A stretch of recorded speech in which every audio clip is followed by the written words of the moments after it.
Hello and welcome to another episode of Talking Bollocks with me, your host Howard H. Smith. Welcome back. It's 2024. It's the first proper episode, really, isn't it? Last time it was just me being me, mainly. Episode before that, it was the celebration of Talking Bollocks being 10 years old. We had a little bit of hating from Censor last time. I hope you enjoyed that. But this time, oh yes, we've got an interview for you. Oh yeah. Anyway, before I go any further, my name is Howard H. Smith. I am the lead singer of UK thrash band Acid Rain. Also do stand-up comedy as Keith Platt. Also host the official Motorhead podcast, The Motorcast, and also a weekly football podcast called The Reducer. On this channel, you also get Movie Bollocks. That's right. You have had some Movie Bollocks very recently, haven't you, you lucky, lucky people? And you also get Old Bollocks with my good friend Stephen Oldhead Ivy. And the show you don't get, because it's only on Patreon, is A Year in Bollocks with me and my good friend Paul Waller, he of the Year in Horror podcast. He sticks that out on his Patreon. I stick it out on my Patreon, along with a load of other shit. If you go to the Patreon page, you will see how much content there is. There's loads. You can see it. You can't necessarily listen to it all unless you sign up as a patron, but you can see how much stuff there is. So if it looks like stuff you'd be interested in, then sign up. Where do you find it? You find it at patreon.com/Howard H. Smith, or click the link that says support the podcast in the description, in the show notes, and that takes you straight there. So that's enough of that. Let's have more of this. That's right. It's time for the news, or at least the news in my head, or the lack of news, as I've been constantly moaning about stories not being stories. Let's do some back-to-back stories. Dream Theatre's John Petrucci. It's really exciting to have Mike Portnoy back in the band. Well, that's one way of putting it. The other way of putting it is ex-drummer Mike Mangini. Well, how does he feel about it? Asked in an interview if there was any advance notice that the band's original drummer Mike Portnoy would return, he said, or was it immediate? He said, immediate. But it's like, so the fish comes up out of the water, it's immediate, but the fish was swimming for a while. Where was the fish? Whatever. You can't whatever that, Mike, because that's like making no sense at all. Come on, talk. The reason it was really easy for me to deal with, very easy actually, I was like, oh, yeah, okay, yeah, original guy back in the band. I got it, I get it. And I didn't have to go through a drop-down menu. I didn't have to do it. It was just, I looked at it and went, okay. And plus, I don't know whether it was intuitive, instinctual, or intellectual, but I have just left so many things on the table for so many years, the publishing of more books, the classes that I really want to teach, the interaction that my own self-development comes largely from having me to teach and talk about it to people. At some point, I mean, I see the whole picture, the grid, and I know what I can't do, and that inspires me. Anybody else vaguely confused at this point? But anyway, the answer to your question is, I got a call and understood the call and said, okay, let's do a joint statement, he explained. And then the next day, I'm like, okay, I'm having copy, and quite literally at my think tank, looking at my list and going, how am I going to complete this job now? I've got this to fix and I've got that to fix. I've got a lot to do. My studio facility has construction. There was some stuff that had to be fixed. And I was like, let me just let all of this stuff happen and breathe and just finish these things. That's what my mindset was. I can't tell you anything different because that's how it was. Right, okay, so basically I think he's saying, I'm going to extract out of that, maybe I did know it was coming in the back of my mind, but when I did get the call, I was like, okay, right, yeah, thought that might happen one day. Fair enough. You can't fight it. And I've put a lot of stuff on pause, to be honest. So now that's out. Now I'm out the band. I can focus on the things that, frankly, I've not been doing while I've been in the band, that I've kind of let slide. Got to finish my studio. Got a few bits and pieces. I do enjoy teaching. I've got more time for me, which I know but that's the way it is. So, yeah, it is what it is. And I'm just cracking on with, what I can do as opposed to what I can't. there you go. That's my interpretation of what my favourite phrase at the moment, what that fucking word soup actually means.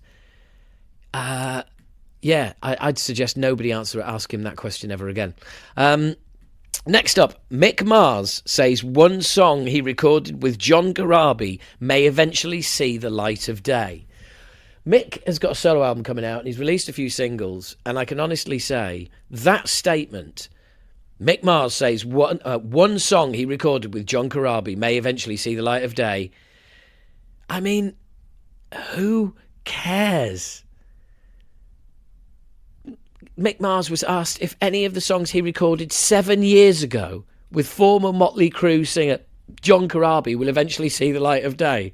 And I guess his answer was, yeah, maybe. Well, here we go. There's maybe one song, if I redid it, it's Gimme Blood, which would be perfect for, like, say, wrestling. But right now, I'm just going to kind of leave them where they are. And one day, if I decide to go, like, let's dig this one up and see what we can do with it. But right now, I'm in a whole different way of thinking, I guess. Wow. Well, all I can say is, doesn't that song sound fucking great? Aren't we all really fucking hyped for a song by Mick Mars and John Garabi that at this point is already 7 years old and he still can't be asked to release? I mean, that must be fucking brilliant. Speaking of shit that seems like it's a long time ago, ex-Judas Priest singer Tim Ripper Owens. It's hard to replace somebody like Rob Halford. Right. So, I mean, is anybody out there, A, surprised by that statement, or B, I'm just wondering why would somebody have Tim Ripper Owens? I don't know. Yeah, I was going to say, why would somebody be asking him about Judas Priest? But then again, it's like, yeah, I guess he's going to be asked about that till the day he dies, really, isn't he? It's not really his fault. I've steamed in here. Ready to have a go. But do you know what? He's probably just answering the question, which he is, you know. So, what do you think? You know, what was it like? Fucking hell, that must be... What a pisser that must be.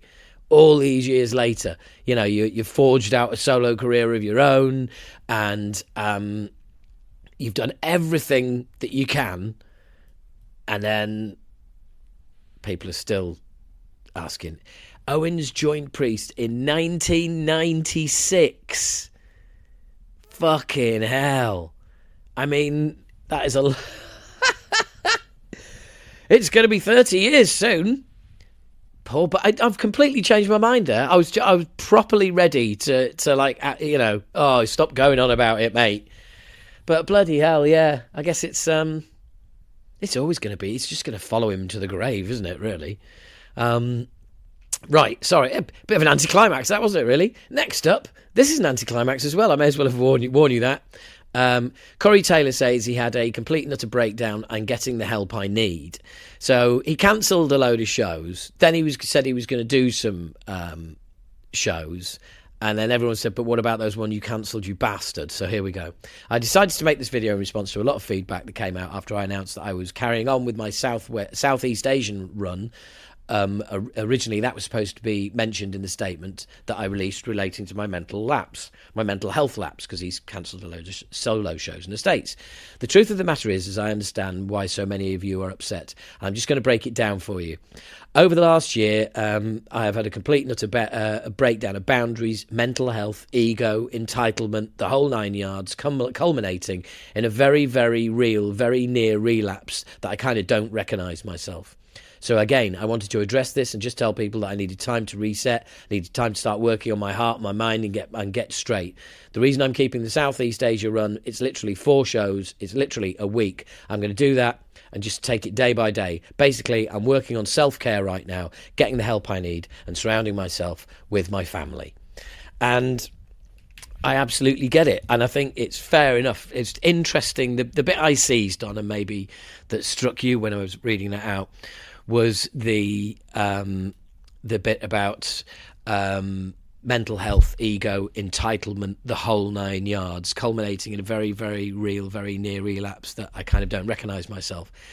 To me, that sounds like, yeah, I've been doing a lot of touring with my solo band where basically it's all about me, so I can just tell everybody what to do all the time.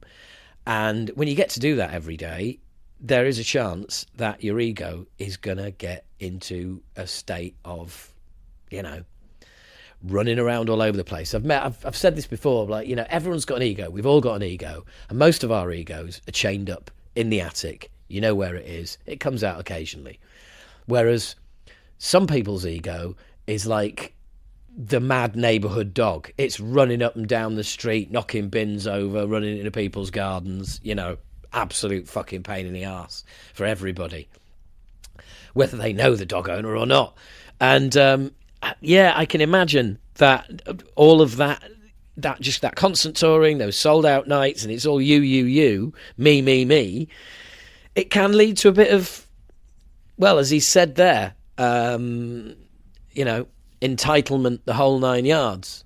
He mentions ego, entitlement, the whole 9 yards. And I think, I'm reading between the lines, he's basically saying I had a relapse into being a complete and total arsehole, and I need to check myself before I wreck myself. I need to get just chill out for a bit and remember that I'm just a normal human being and no better than anybody else. That's not what he's saying, and that's my interpretation of what he's saying. Let's be clear. But I think fair fucks. Good on you, Corrie. Hope you're feeling better soon. Well, now this is exciting news. Don't worry, there's some not very exciting news at all to come after this. Here's some exciting news for the people of Europe and for the people of the UK. Starting in November the 21st at Manchester Apollo, it's Anthrax creator and Testament announce Autumn 2024 European Tour. Wow. Smashing through Manchester, Wolverhampton, London, Dublin, Glasgow, Paris, Dusseldorf, Munich, Echzerals, Zurich, Milan, Stuttgart, Berlin, Budapest, Katowice, Frankfurt, Hamburg, and Den Bosch. Okay? So it's Anthrax and Creator co-headline, opening, very special guests, Testament. God, wouldn't you love to be in Testament? You're probably only doing about 45, 50 minutes a night. Fucking get in there. The only thing is, it just seems a bit weird to me. Because it's clearly not a new album tour. So, or is it? Does this mean that we're going to have an Anthrax album that's going to be out this year and it's going to be out before November? Because it doesn't say it's for the new album. Anthrax stated, it's been about 4 years since we last toured the UK and Europe, so these dates are long overdue, and what a lineup. So much fucking metal. We can't wait to bring the noise to you. Great, see what they did there? And maybe surprise you with a song from our brand new album coming later this year. So get ready to go rage. Okay, right. So, that's still a bit woolly though, isn't it? It's still a bit... I think we're going to get this tour and, the album will be out and they'll maybe play a song or two. And then I think we're going to get an Anthrax headline for the new album tour. Because that is a bit woolly, and it's like, you're doing a co-headline and the poster is a co-headline and there's no hints at artwork for a new Anthrax album or anything like that. So it just strikes me as just the timing is just a bit weird. But I don't know. Will there be a new Testament album by then? Testament added. 2024 kicks off. We're thrilled to announce plans to wind down the year already by touring with Creator and Anthrax. Yeah, great. Our history with Anthrax dates back, blah, blah, blah. So join the heavies. Right, okay, no mention of new album, whether their new album's going to be out or not. So, I personally, I'd say expect actual album headline tours by Anthrax, and Testament was supposedly working on new stuff, and maybe Creator are too, but whole thing is just a little bit kind of weird at the moment, isn't it? That just seems strange. But anyway, fucking hell, it's still mega dates. So, tickets are available now. Probably go get them if I were you, if you want to go see that tour. Killer lineup. Now, what have we got coming up? This is literally something that no one's interested in at all, but I'm going to read it out anyway. Are you ready? Are you ready for this? Are you? Well, here we go. Get ready. Alien Ant Farm announces first album in nearly a decade. Oh, fucking hell. Hey? Man, what a treat. What a treat. I mean, yeah. That band, Alien Ant Farm, putting an album out. Okay? There you go. That's the beginning and end of that news story. And here's something that's not particularly exciting either. Doro shares her cover of Metallica's The Four Horsemen. Odd song to cover, strangely. And, yeah, she does an all right job. Still sounds weird. You know, Doro does have... she's German, so she does have quite a thick German accent. And, you know, the horsemen are drawing near us. But... yeah, it's perfectly acceptable. If a little kind of like, okay, you want to do that, do you? Okay, fine. But I did pick something out of this. I just thought this was quite interesting.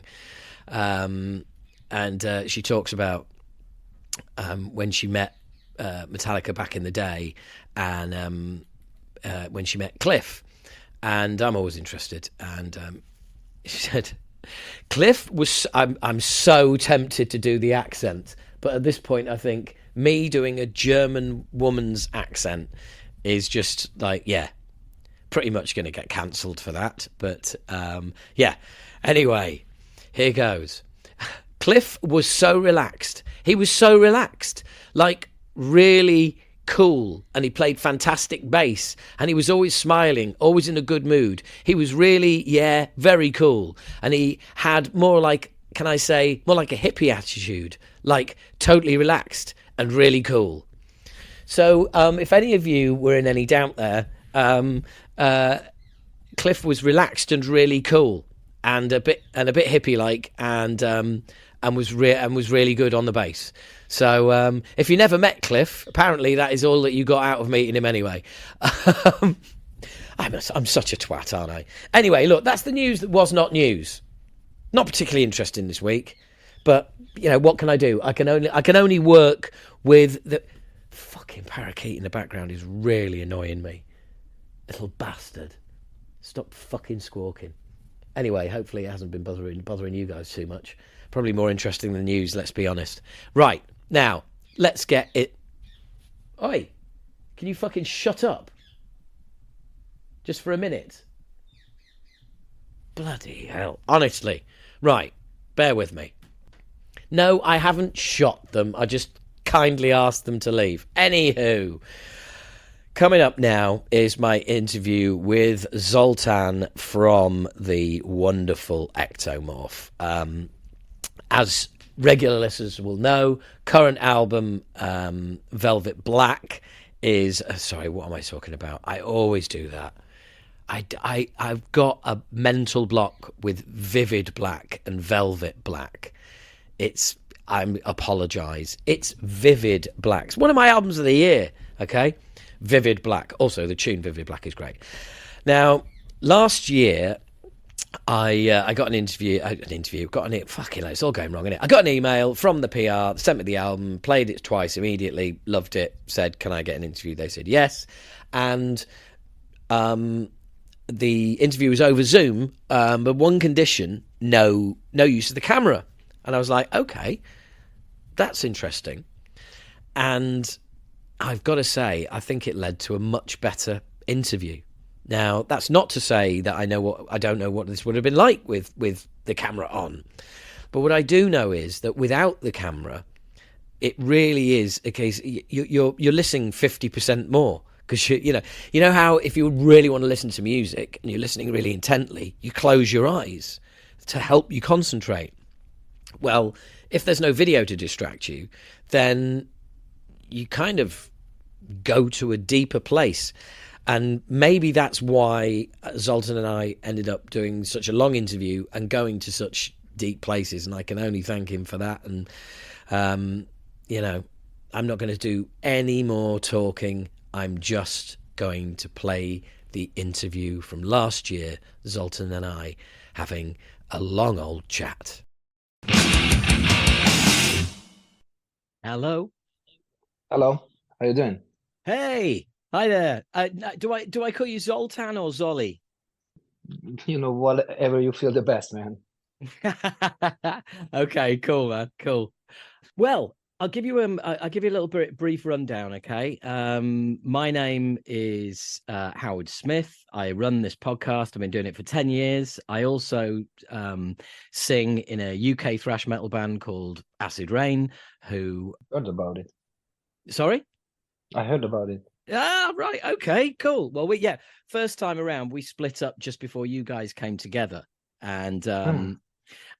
we've been back at it for a few years. I've also been a stand-up comic for 20 years. So Oh, yeah, I've kept myself busy. And I always like to just because I know what it's like be doing like a ton of interviews, especially when an album's coming out. And you like most of the time you don't know who you're talking to or or what it's for or anything like that. So I just wanted to let you know. thank you very much. Thanks, man. No problem, man. No problem. Well, that and I'm a singer, so obviously, I've got to make it all about me, haven't I? Yeah, I've got to tell you, the new album it is just fucking great. thank you.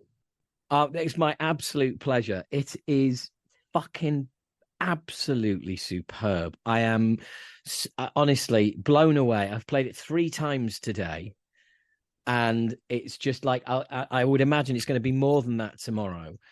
And I'm not a newcomer. I think Outcast was probably when I first discovered you guys. 2006. Yeah, yeah. So I can't believe I've been doing this podcast for 10 years. I can't believe I haven't had you on before. So that's my bad. But that new album, man, 30. Oh, and of course, congratulations on 30 years of Ektomorf. Thank you very much. Thank you. Thanks a lot. It's incredible, man, because tying that in with the new album, you're as fucking angry as ever, aren't you? Well, actually, you were talking about the Outcast album, and I guess I'm sure I'm pretty sure that that album is the so-called the our best until now. and And and I'm not until the new album because this one is better. And I'm not saying it because most of the musicians are saying like, okay, this is my best album, my heaviest album, my angriest album, my darkest whatever.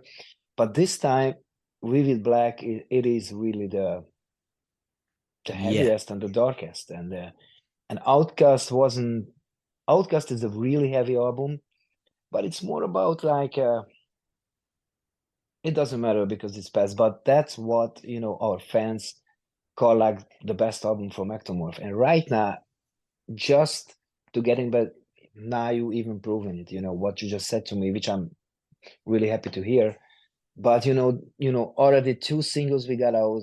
I'm Your Last Hope, The Rope Around Your Neck, and You and Me. This is the two single we got out now, and insane. The feedback is like so fucking great that I'm just incredibly happy because and that is that the old fans saying Ectomorph is back and the new fans are saying like this is something super fucking heavy. And yeah, I'm really angry, and I was really angry when I wrote this album, and it didn't really change. Unfortunately, even more bad things happened which I had to face, and it's only that album. I mean, not those things which happened after the singles that came out, but when I was writing this album, I was just what you hear on that album. It's right there in that 34 minutes. So it's yeah, tough, angry, uh, sad, and dark. it is. But I'd also add another word there. It's personal. It is. Yeah, yeah. Yeah. You feel it good, and actually, every album I write because I write, all the music and lyrics. It's personal, but this time it's just I don't know, man. I went really. I don't know, extremely honest, and I could not go on any other way but this. It's just like, and I wrote this album in 3 weeks. I don't know how. Wow. Yeah, it was 3 weeks because for 2.5 fucking years, not even a fucking riff came out from my hand. Nothing, nothing. And then it just happened that my mindset changed and a lot of things happened. And I just sit down with my guitar and started to write, always in the middle of the night, always like start like midnight or 1 a.m., or just late, and then till like 6 in the morning writing. And this 10th song it just came out, and yeah, it's very personal, but I hope that those who dealing with the same things that I did and still do will give them some strength, or just some energy to face those things. I'm not sure they can fight it. I'm not sure I actually fight everything, and I like actually won those fights, but that anger is always just charging my batteries up. Even I sit in the car, I listen to this album, and or when I go to the gym and I'm listening to this, and it's pumps me up to be alive, because I was close to not to be alive. But you can hear it in the lyrics and in the songs. Yeah, yeah, you can. And there is an unflinching honesty in the lyrics as well. And I hear what you're saying about um the the the kind of brick wall that you hit for a couple of years there. You can't force it. And then when that moment comes and the creativity returns because you're in the right frame of mind, it pretty much feels like a dam broke and all of this stuff came flowing out.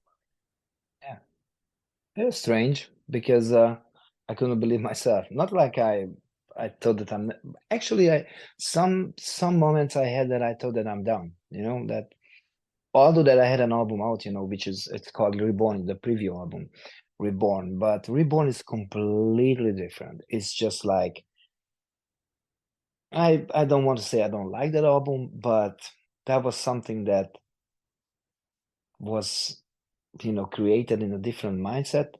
And this album, Vivid Black, is just completely honest and comes from the inside.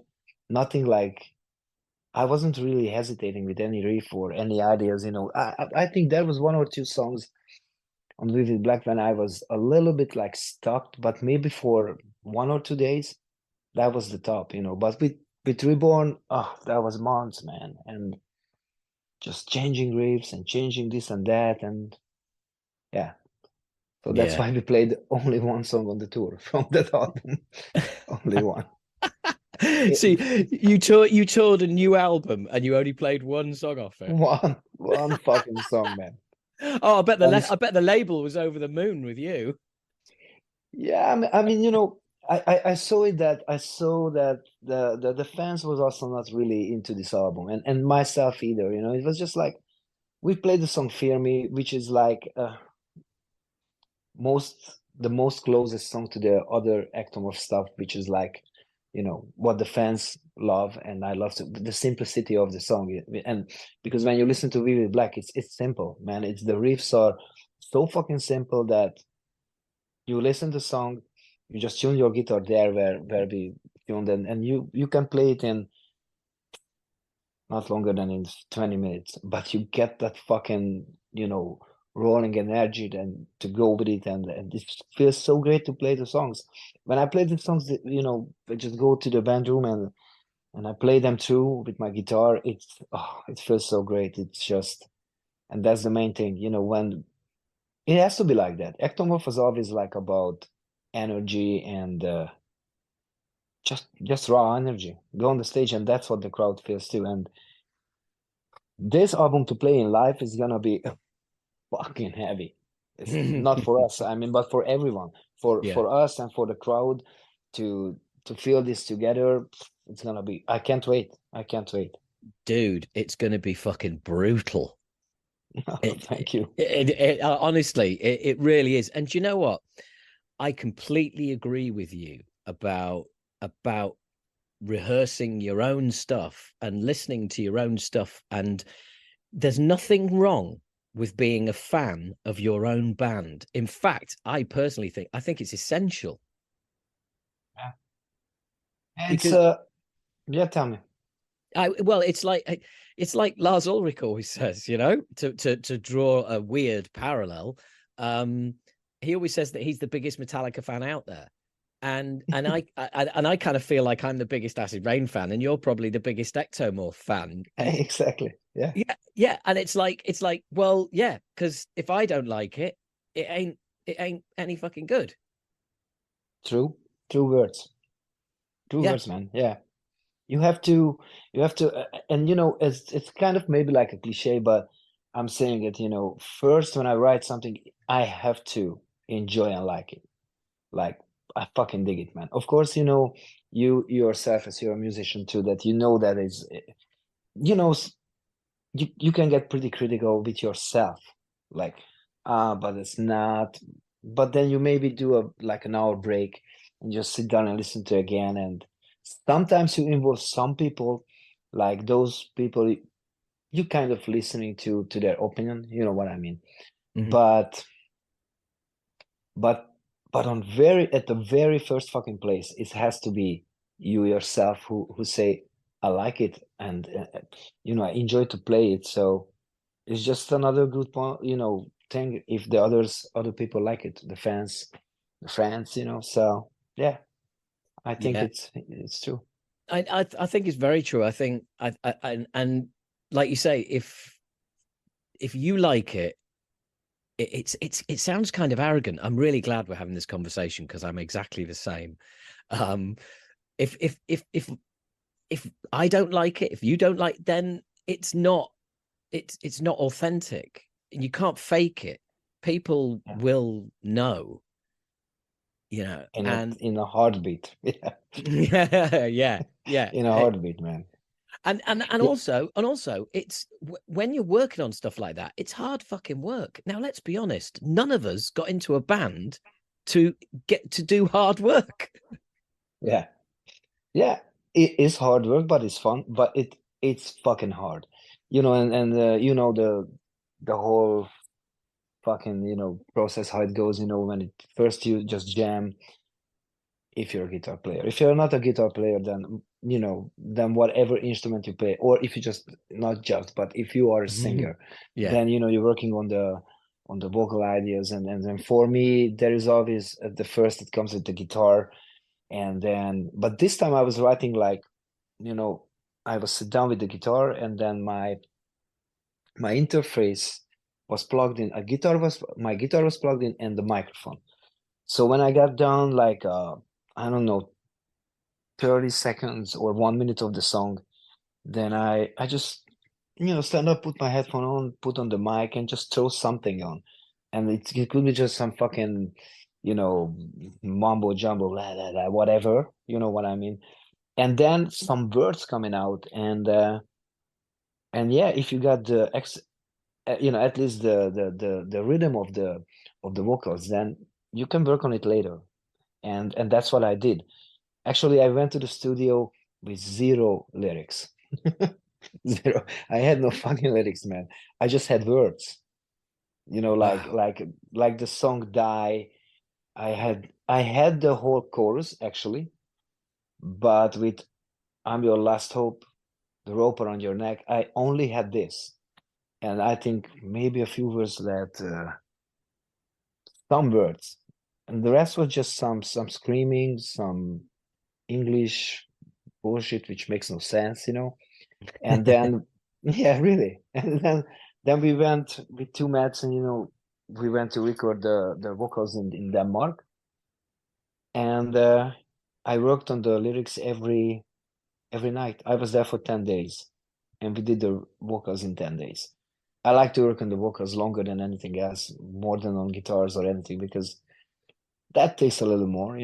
I like to fuck around with the things there, But yeah, I mean the vocals, yeah. I just work now like guitars and then vocals and just throw them together and then send the demos to Denmark, and then he wrote back to me and he said like, I think you found home. That was good to hear, actually. Yeah, especially coming from him. Yeah, yeah. I love him. I mean, we started to work with him. A short story about Two Madsen, that when I signed the contract with Nuclear Blast back then in ages ago, Yeah. and I was pretty young, and Nuclear Blast gave me a few CDs, actually like 10 or 15 CDs, because I had a Discman, no fucking iPhone, just a Discman. Yeah. And that time I had a girlfriend in Holland, so I was going back with the bus to Holland, and I had some time to listen to these CDs. And actually, I didn't listen to through any of them, just a little bit, like, okay, I didn't like this sound. And then came this band, it's called Nemic. They were from Denmark. They sounded like Fear Factory back then, and the sound blew me the fuck away, man. I was like, wow, that's big and fat and like, yeah, mean, and just loved it. So I said to Nuclear Blast, I want to work with this guy. They said, okay, this is a Danish guy. And Two Madsen, you're gonna laugh now, but I don't know. I thought that's an American name that time. I don't know. So I thought that I'm gonna work with an American producer, but no, that was him. And since then, that was the Destroy album. And since then, I work with him, and that's great. I won't change that. It's been a long time now. Yeah, I mean, it's like basically, it's well, he's like the one constant in the band along with you. You just said the right thing. Exactly. For me, I don't know, when we had sometimes that we recorded some singles, or we had the Nirvana cover. Still, it was this year, I think, when we did that song, and we recorded it without him, but he always did the mix. But when it comes to like an album, which is like, for me, an album is really, really, really important, I need him. So this time he flew over to Hungary. I picked him up in Budapest, and we recorded the bass and the drums in a Hungarian studio not far from my hometown. But it was so fast that we've been done with the drums in one day, and with the bass we've been done in, I don't know, 4 hours. And then we had like 3 days left, 4 days left, 3 days left. And so we're supposed to record the guitars in Denmark, but I have a fucking killer. I just had a killer deal on a amazing Mesa Boogie amp, and you can take it with you in the plane to Denmark. It's pretty heavy. It's like 25, 30 kilo, and the damage also is there if they will damage the amp. So I said, what if we record the guitars here? But the studio was already booked out for the next day. So what you hear on the album, on that, we recorded all the guitars in my fucking bedroom, man. I'm saying, but I'm sure that you know these things, because you Yeah. know you come from this era. So Yeah. I was like, I have my home studio here. This is my small room, and I have my bedroom just like 3, 4 steps away from there. So we put all my fucking clothes in the corner for some isolation, and we put there my Mesa Boogie cab, the amp, and 2 microphones, and we did the tracking in 6 hours. So we did only the vocals in Denmark. Punk, hardcore. Yeah. Yeah. I mean, wow. Yeah, I mean, recording everything in at that speed, then doing the guitars in your bedroom. The only part of it that really is kind of like, a big band recording is the fact that you spent 10 days in Denmark doing the vocals. Other than that, it's like it's demo speed, the way you Yeah. recorded it. Yeah. I mean, the way I work is like, when I write a song, I have this drum uh, program. Is called Easy Drummers, really fucking good. But I used the first edition. I didn't really update it, I just, because everything is there, what I need.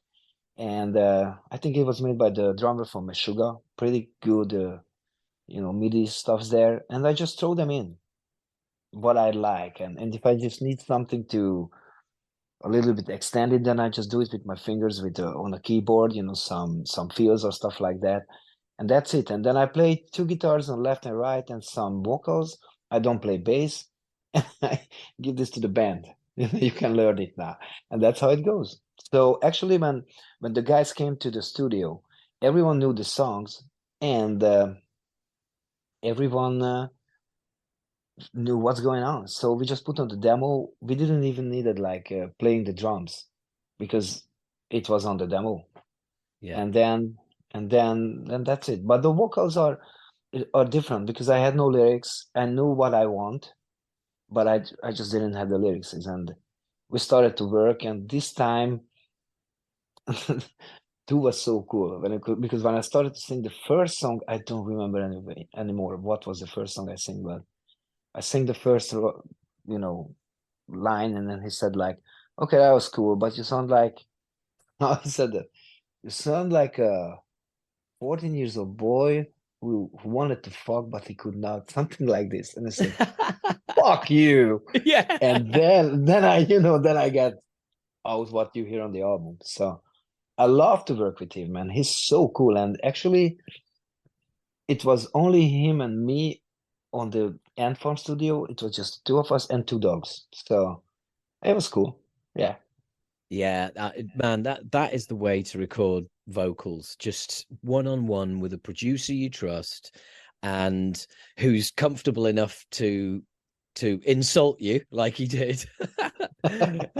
but also I think it's like I'm all about the collaboration in the studio because it's like, yeah, I'm a singer and I've got a rough idea of what I want, but by the same token, if you've got an idea, tell me what it is. Exactly.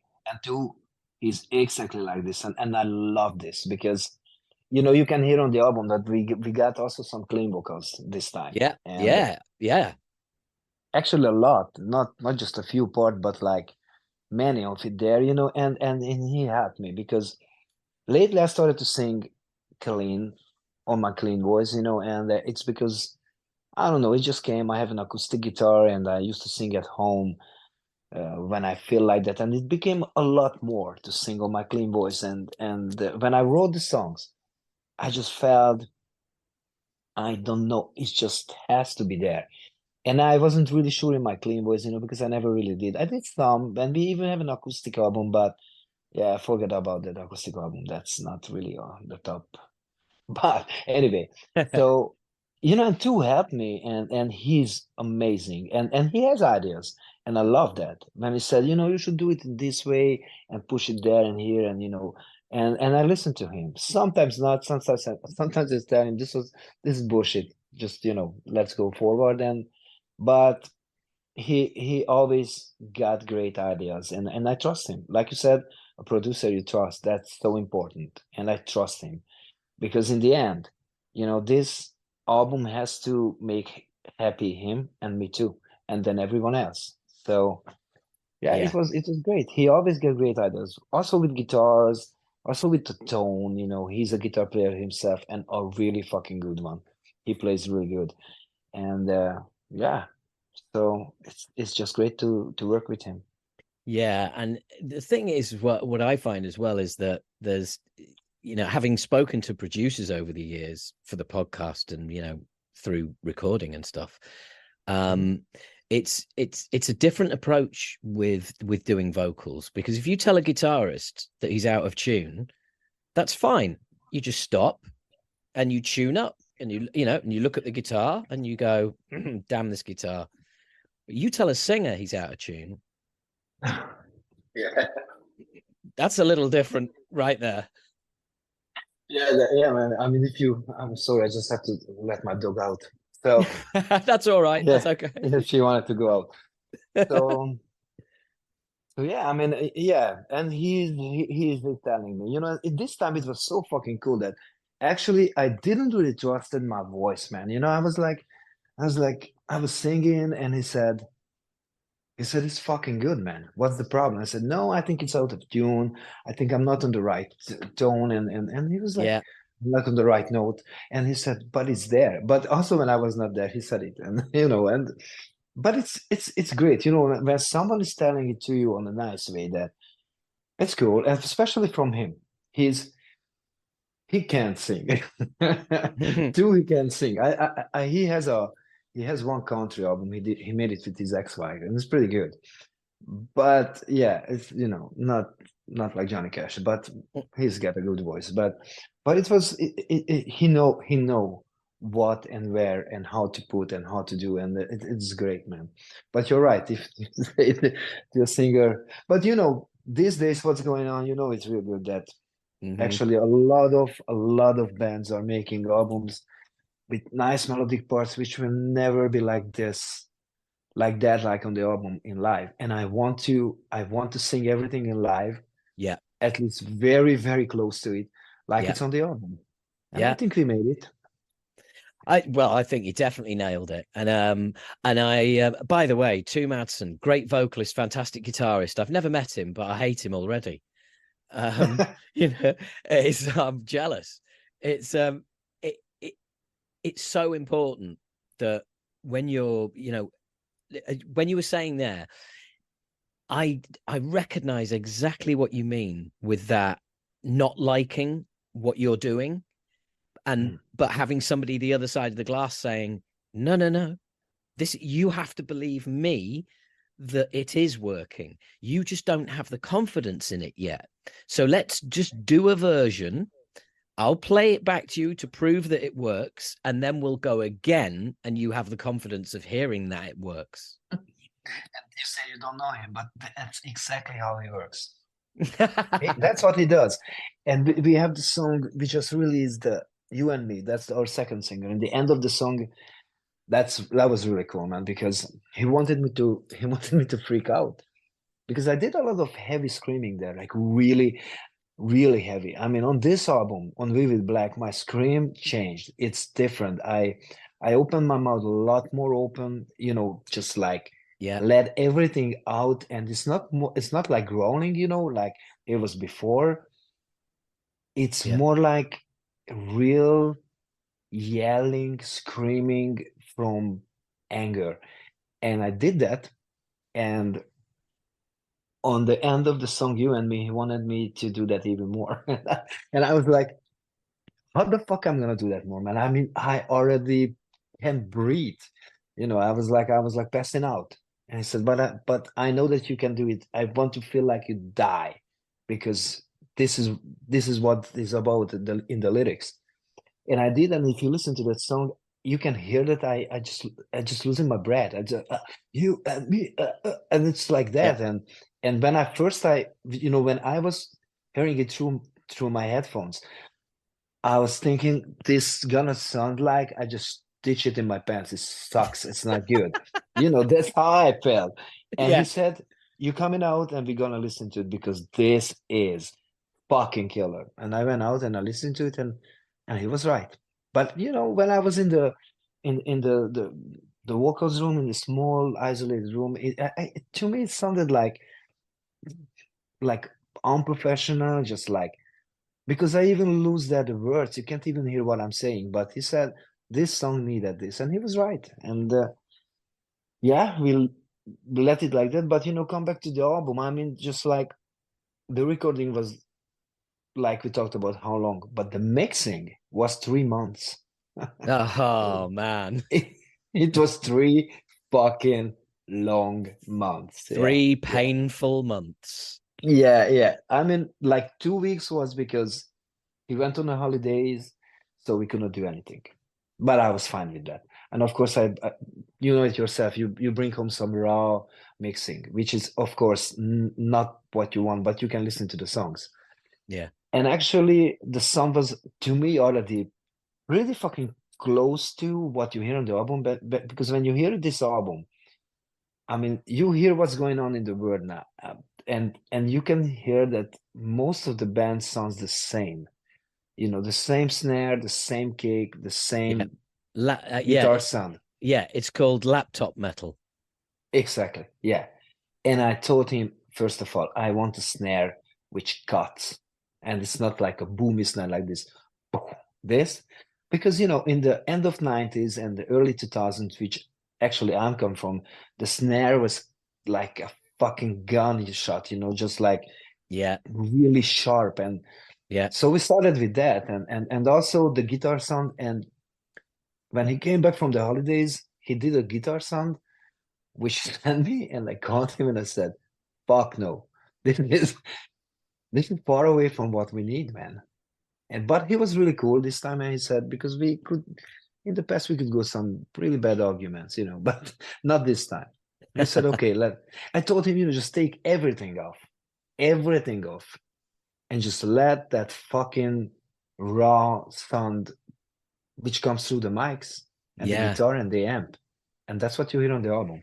Yeah, I see what you mean as well, because you've gone in there and put the vocals on, which are so aggressive and so raw, that the music has to match that. Yeah. Yeah. And this time I really wanted the vocals in the face, really in the face. Like when you put on the fucking headphones, it's like I'm screaming in your head, and this worked out, but it took 3 months. Well, well, I can't confirm, having listened to the album on headphones today, it was like you were screaming in my ears. So, Perfect. Perfect. Then we fucking nailed it, man. Yeah, absolutely, absolutely. Well, as a fellow singer who's prone to screaming and using that kind of aggression and stuff.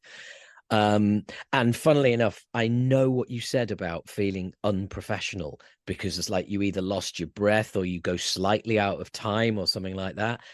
And Mhm. you need somebody to sit there and go, doesn't matter, Yeah. doesn't matter. It's Yeah. about the emotion, it's about the take. And no, I am not going to mess around with it and put it in time, because then it'll sound wrong. It sounds right, just slightly off. Yeah.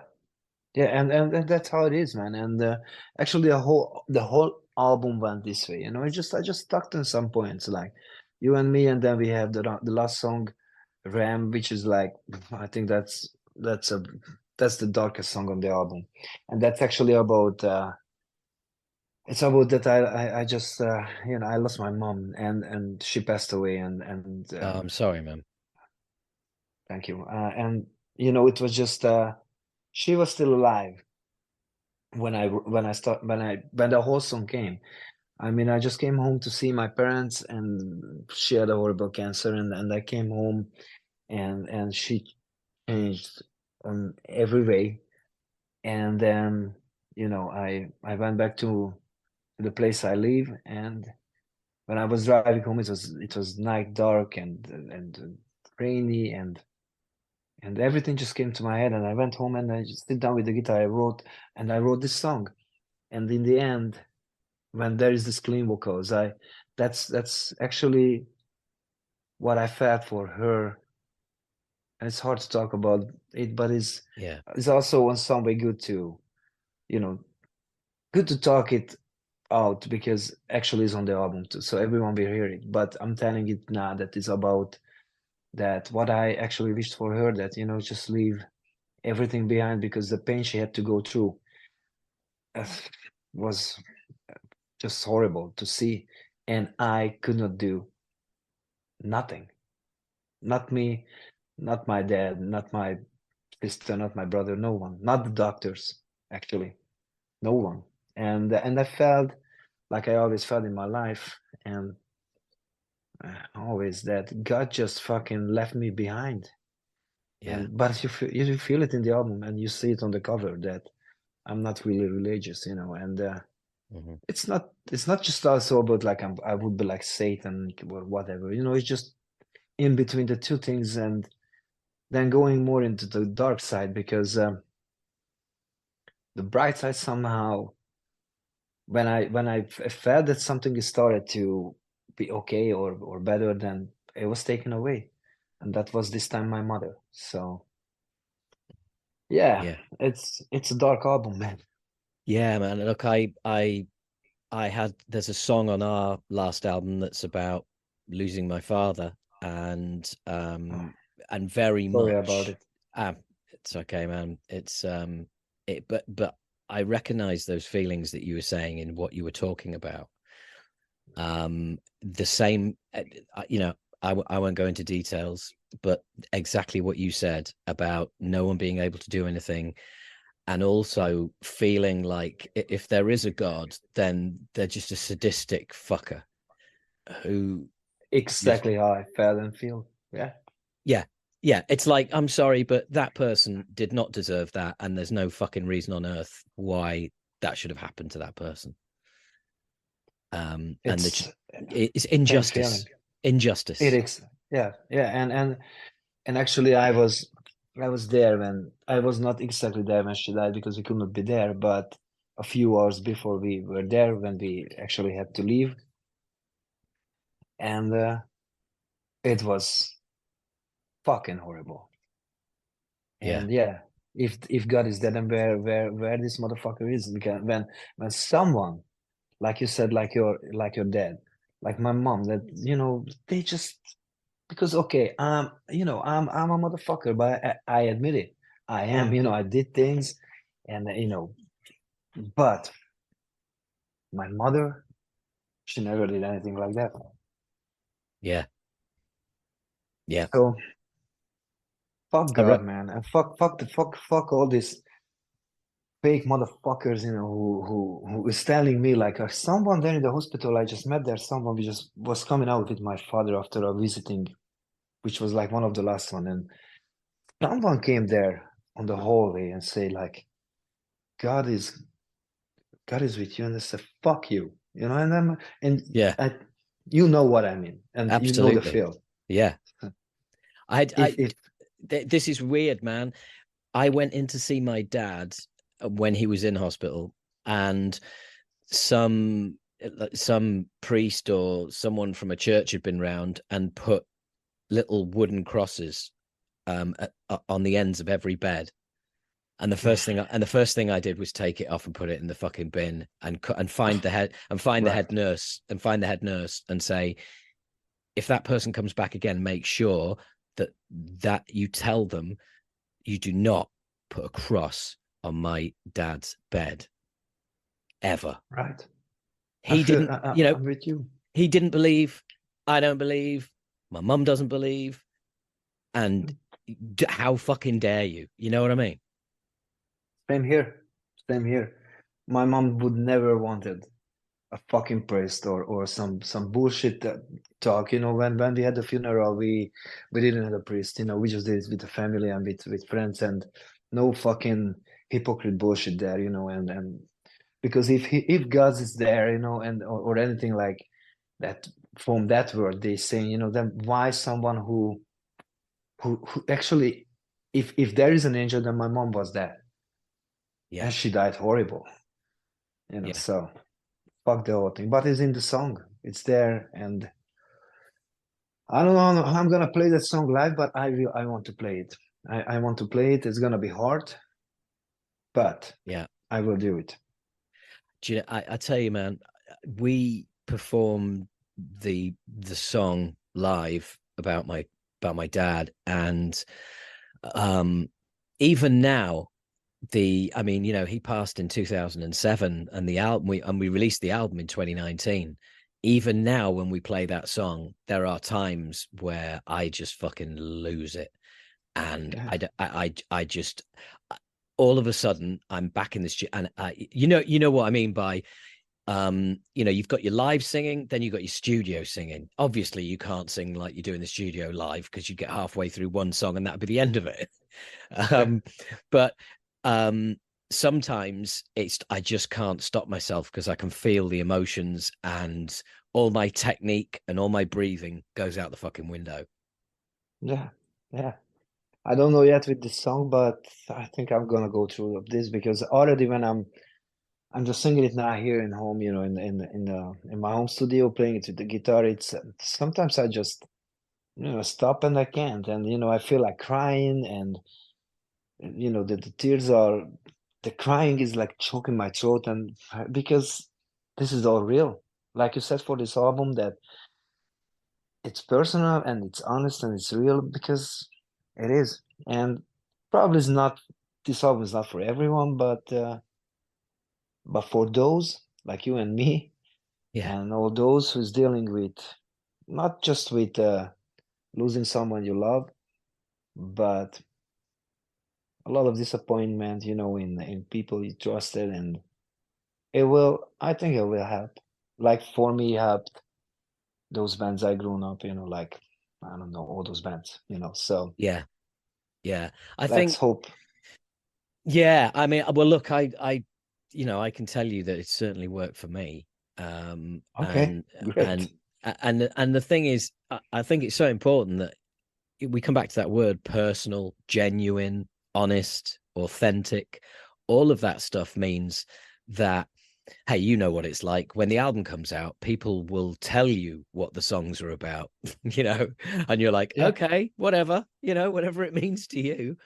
Um, but it's as long as they are honest, and you know that there are people that are going to be out there that are going to hear songs and they are going to mean so much to them because they know what you're going through, and they're probably going through something similar or have been. yeah. Well, I really hope that they're gonna feel this album, because of course it's important.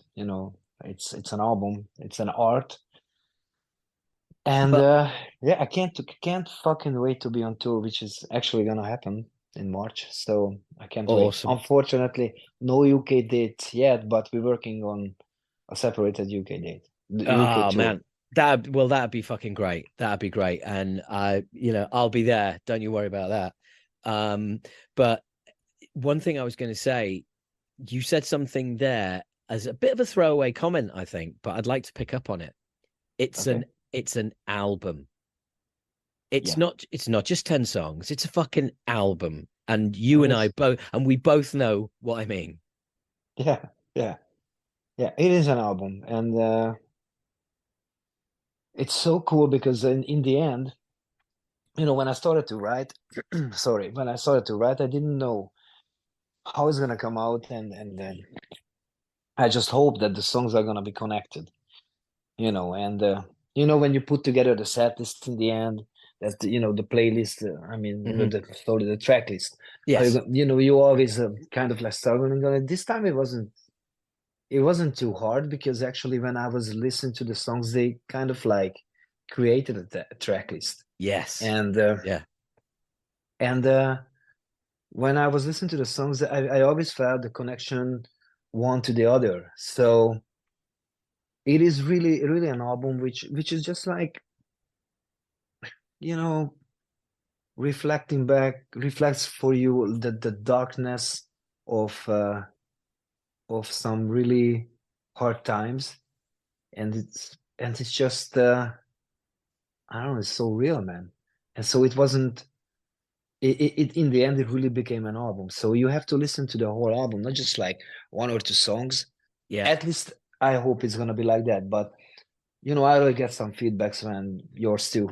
When someone's listening to it, like the Hungarian Metal Hammer guy just told me that Hammerword, sorry, not Metal Hammer, Hammerword guy, he told me that he put on the album, he listened to it, and when the last song went down, it was done, he had to listen to it again. And it's good, because then that's mean this is an album. This is an album. It's not just songs together. It's an album, because it D- talks about one big emotion. well, dude, absolute truth. I had the same experience. I listened to it back to back Awesome. twice straight away. Great. It's great to hear that, man. Oh, mate, Thank you. honestly, and yeah. I mean, I'm in a band, but let's face it, the reason why we're all in bands is because we're fans of music, and just listening Yeah. wasn't enough. We had to get in there and get involved. Yeah. Um, and first time I listened to it, I was like, oh, wow.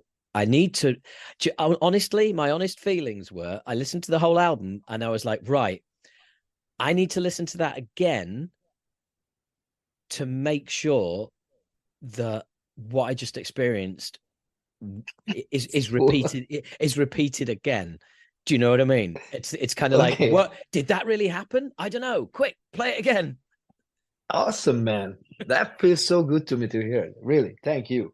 Oh, no, thank you. You wrote it. Well, It's it's honestly it's a real work of achievement, and I'm glad you got on to talking about singing, your clean singing as well, because it does pop up a few times, and it's great because there is that it gives you so much more dynamics because as much as I love and as much as I'm sure you love the aggressive shit, there's got to be light and shade, yeah, yeah. and Thank. it really works. I'm so glad that you dig it, man, because like I said, I wasn't really sure in my voice, and two gave me the that support. Yeah. That is great, man. And because I even told him, if these clean parts are not working, I'm just gonna scream. That's what I told him. And he Yeah. told me, no fucking way, man. This is great here. And that's changing dynamics, like you said. But these clean vocals are, yeah, the end of RAM is pretty much kind of like, you can say, like nice and pretty, but the others are more like a little bit more like sick, like they're not happy, if you know what I mean. None of them, but kind of catchy, especially the end of You Belong There, which is before M, and then this reference is just repeating, and that's one of my favorite in the album between all the clean parts. And yeah, I'm really glad that actually that we did all the things with the clean vocals, because like I told you, I told too that if it doesn't work, I just scream. Yeah. But the thing is that's your kind of fallback position, and Yeah. it's important as a singer. I know exactly what you mean.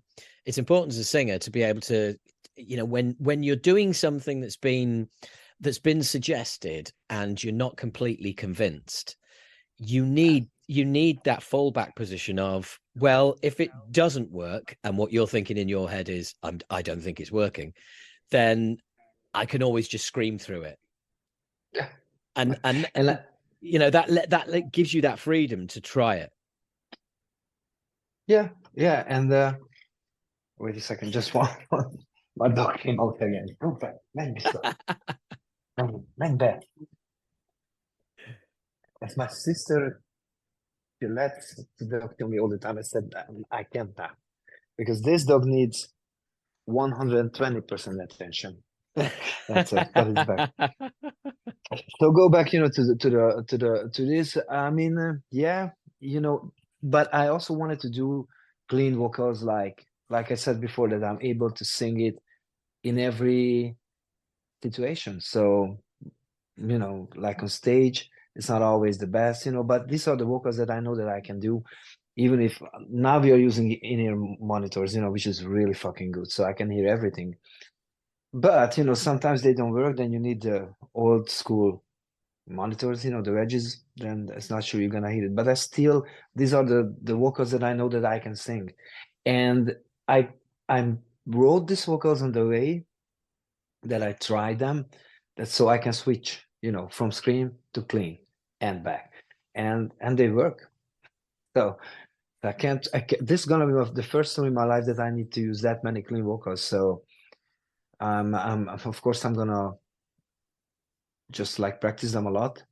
Yeah. But so far it's working. And I'm really curious what the people are gonna say when they hear it in live.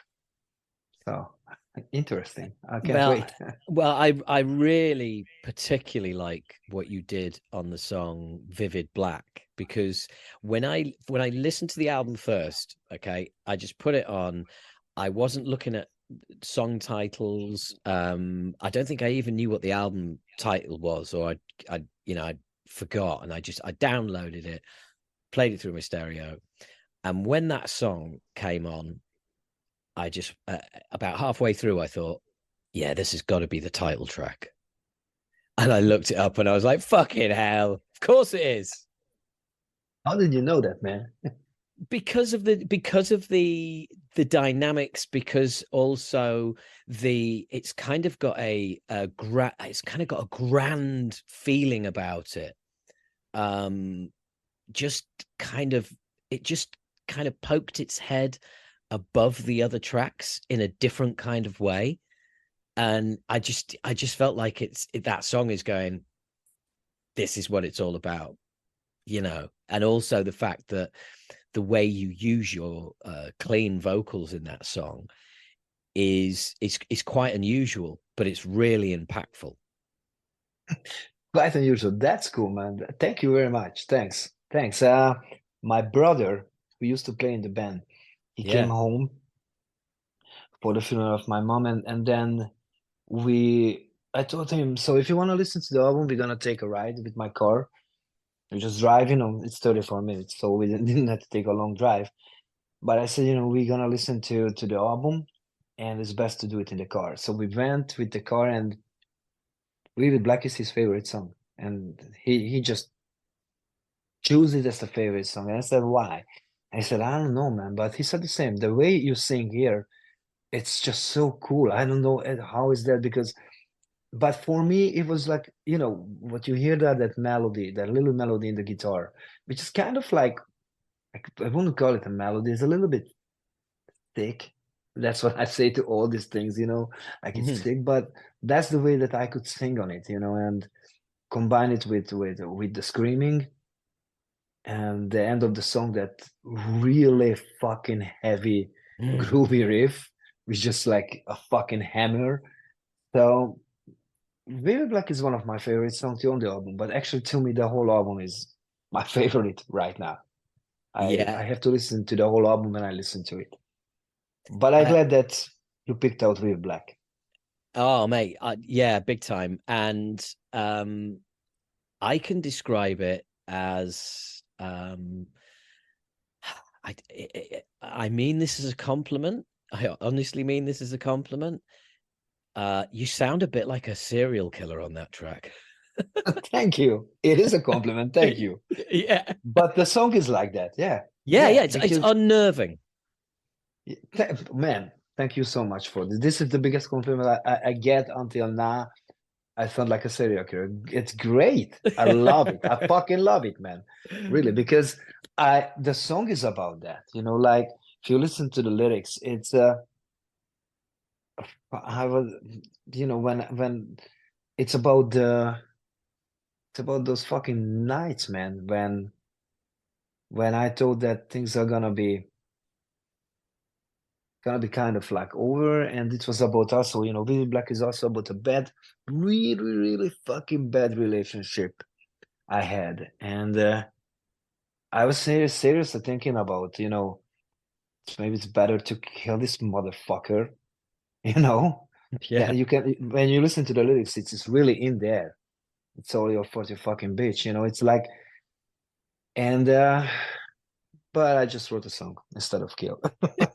but as I get this amazing compliment from you, it became quite real through the music.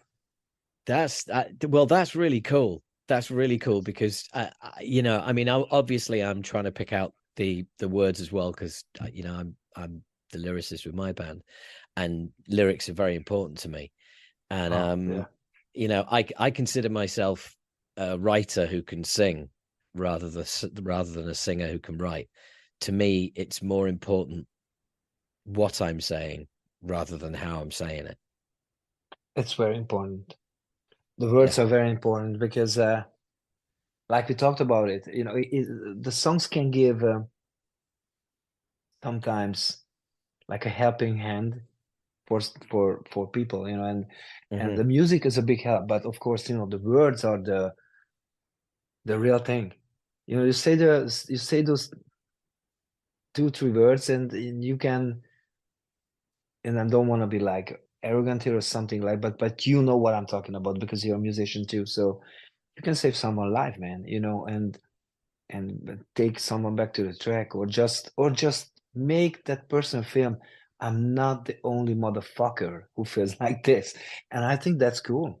because that's what happened to me when I'm listening to my favorite musics, or I would say not even to the favorite music, but I just find a song which just will comfort me and make me feel better, a lot better Yeah. than I felt before. And it's just one song, and the words definitely the most important.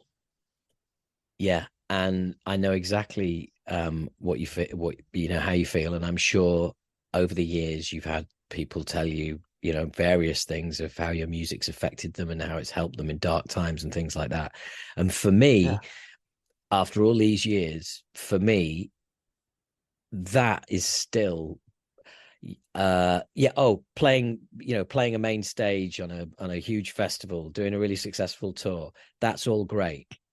But when someone tells you those things, that's bigger than it yeah, all. That's bigger than all of it. yeah. And it's gonna be so strange, but it's always happened in my life.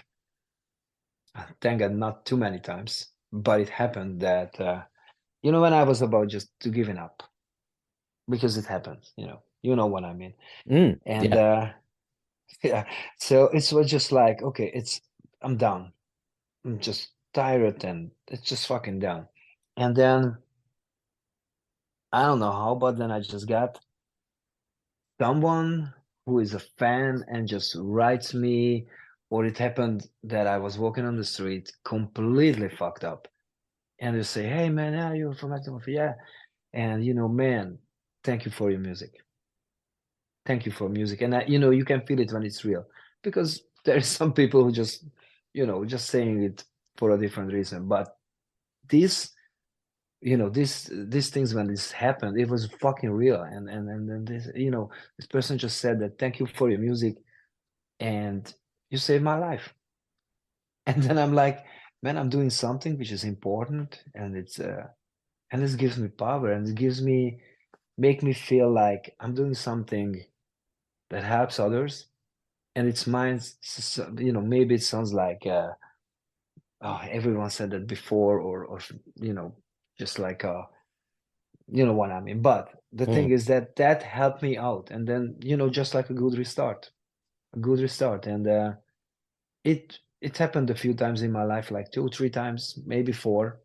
But then it's always this thing happened, that someone just told me that how important is my music to that person, and that I'm like, okay, so then okay, let's do it. Let's continue.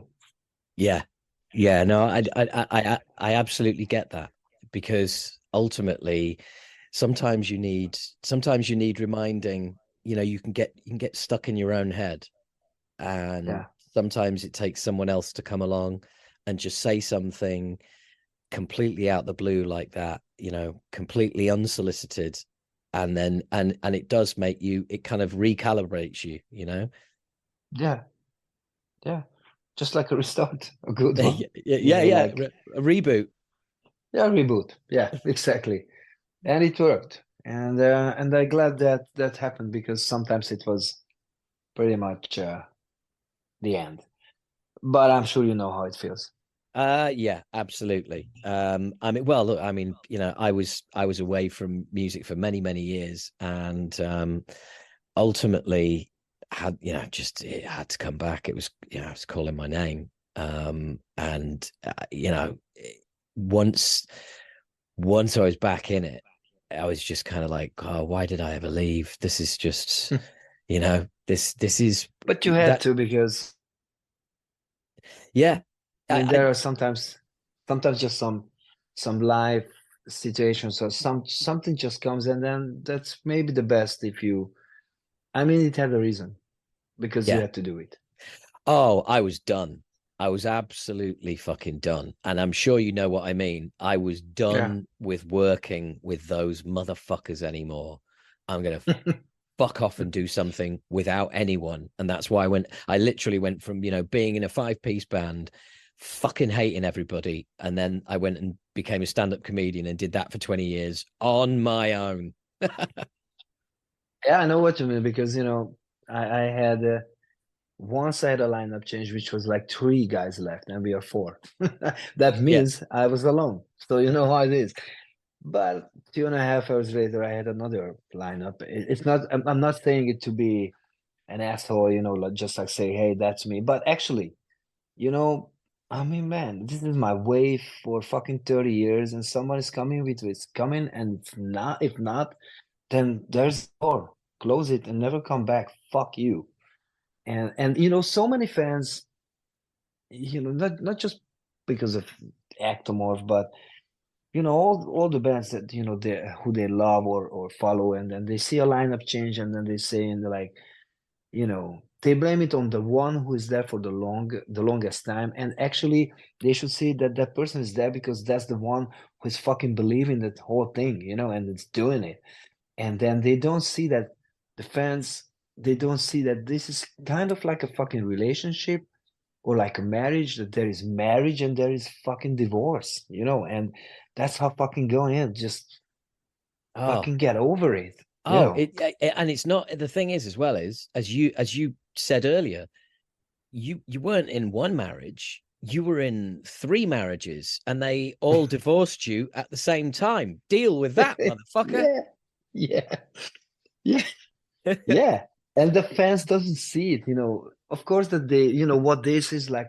There's this 4 or 5 guys on stage, and they are the ones like, I want to be, just hanging out, going from show to show, having all this fun, drinking, fucking, all these things. But that's more. That's a lot more. I don't want to be like a whining bitch here, but it, that it is a lot more. And if this doesn't work like they think, then they think that the one who's in the band the longest time, that's the motherfucker, and in this case it's me. Yeah. but, I'm in the but same position, mate. I'm the only one. I'm the only one yeah, from like original. then you can take all the fucking blames on you, man, like me. Yeah. But I don't give a fucking fuck, man. I mean, if someone thinks of me that I'm an asshole, then I'm an asshole. Actually, I have to focus on the people who likes, or even more loves what I do, because that's the most important. I'm the kind of musician, when a fan stops me, on the street or at the show, taking a picture, talking a little bit, or just like, really like a fan meeting or stuff like this, I do it because I know that without them, and it's might sound a cliche, but it is the fucking truth. Without the fans, this band would be nowhere. I would be nowhere, because I mean, I could be sit at home and play for myself. And without them, I mean, without them, we could never make it on the level as it is now, for now fucking 30 years, which is, I mean, that's a lot. And I'm so appreciating all of them for being there. And those who left, well, what can I do? Sorry. But then they had their reason. But I'm happy that there is many more who comes. So, Yeah. and I hope that many more will come with the new album. But also those encounters with fans, I fucking love that, man. I mean, yeah, of course, it's a pain in the ass sometimes if you've got to get somewhere, and people keep stopping you, and you like occasionally you just have to go, I'm sorry, but I got to keep going. But I love all those little bits of interaction, because Yeah. you hear from genuine, honest people what they genuinely, honestly think, and the shows they've seen you at, and the favorite albums and songs and things that mean a lot to them, and I love hearing that. That's, as a kid, I remember going to see Metallica, Anthrax, Master of Puppets tour, and just thinking, Wow. fucking hell, how amazing would it be to to do that, and for people to stop you and say your music's fucking amazing. And I'm never going to forget that. And I'm never going to be too busy. That's the right thing you say. Yeah, it's the same for me. And unfortunately, I had some people in the band who just forget it real easy, real fast, and Hmm. witness with my own eye when they just fucking forgot it, and Yeah, on a very rude way. So yeah. yeah, I always have time for the fans. I always have time to hear that they telling me that they love what I do. So yeah, it's the best thing in the world, man. Yeah, exactly. Who doesn't love being stopped by people and told how great you are, hey? Yeah, yeah, even if they're fucking drunk sometimes. Oh, they're always fucking You drunk, know, but it still counts. it's their fucking cons. Yeah, right. um, it's but it is. It's like it all comes with being in a band, and that's I'm saying I say this to the guys all the time that like every day, every hour of every day, the dynamic between us changes as you know. You one day someone's in a bad mood, someone's in a good mood, someone's really Yeah, happy, someone's and then the following day and like even during the day that can all change round, and heartbeat, man. yeah, it's just it's just about giving people space, letting people be. And as I always say, look, we've all got shit on us, just don't get your shit on me. Yeah, it's true. And also, what I had to experience is like, you know, I don't know, I do the band for, I don't know, this and that long time, and then I take someone in, someone joined the band, and some of them can like always appreciate it, and some of them can forget it real fast, and just enjoying the all those good things which just come with when someone stops you and tell you that I love your music. And what I see is just like what I see is just like that. It's so easy to get used to be there and be well known and recognized, and then forget that they weren't there before, you know. and and I think if I can do that after 30 years, nice 30 years, Yeah. I still don't forget where I come from, because I'm not, because there is, you know ups and downs. It's this is life. That's life. Dude, But I think, I'm exactly the same. Like, well, quite a few more years in, but I'm exactly the same, which is, look, I've been doing this since the very fucking beginning, and I'm the singer. So if anyone has got an excuse to be an arrogant twat, it's me, which means no one else gets to do that if I'm not. finally someone like me. Yeah, man. Yeah, it might sound, fucked up to other people, but it is what it is, man. Especially when you do it for the longest time. You are the one. Actually, you're the one who's found the fucking band. Then come on, give some fucking respect. And you get your things, on every fucking side. But don't try to be fucking over me, because that's happened a few times. well, But also, yeah, but also the thing is that your name is you are Mr. Ektomorf. I'm Mr. Acid Rain. So if someone in the band is being an asshole and that reflects on the band name, well, that's my name as well. exactly. And I don't know how it was for you, but what I also experienced through the years, that if things are good, it's for people. If Yeah. things are bad, that's Zoli. So Yeah, yeah, yeah. fuck Uh, it, man. yeah, everything's going well. We're all in it together. It's going badly.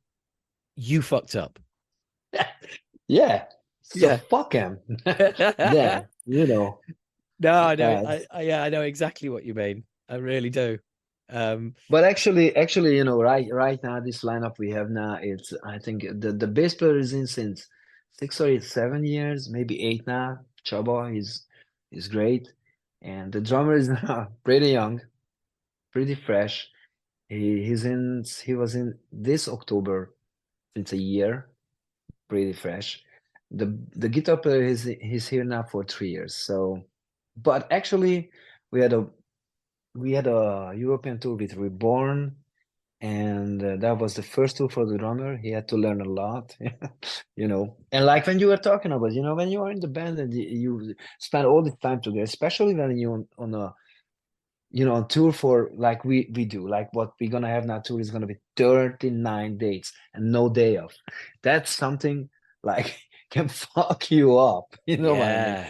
Oh yeah. It, That's a you, social experiment. That's a fucking reality TV show right there. yeah, man, yeah, and you're there, and of course because I do it for a long time now. I have experience, so I know how to handle situations. But like my new drummer, who's excellent. I love what he does. You can hear it on the album. I mean, fucking great. I mean, he grown up on his favorite drummer, Joy Jordison, and he plays in that style, and I love that because I love the style, And but he came on the tour, and I think that was the second show in Germany, and he he just went to drink with the support bands, and we have this big fucking bus. All we are like 4 bands in, all guys, everyone is partying, and of course me learning through the years. After the show, you can drink, you can have a little bit of fun, but then go to your fucking bed and sleep. At least Yeah. try to sleep, because the next day you need to be there again 100%. And what he did, he didn't lay down. He didn't went to his bed. He just went to drink. And when I woke up around 7 or 8 in the morning, I went down. He was still up, and he said, "No, I slept nothing." And he was continuing to doing the same shit. And then the night came. They came the show, and it was pretty crowded. And he sucked. He fucking sucked. And then we went to the dressing room, and I screamed. I said, "Fuck you." I said, "This is what you do, man. This is what you fucking do. This is how you want to do a fucking another like 28 shows like this.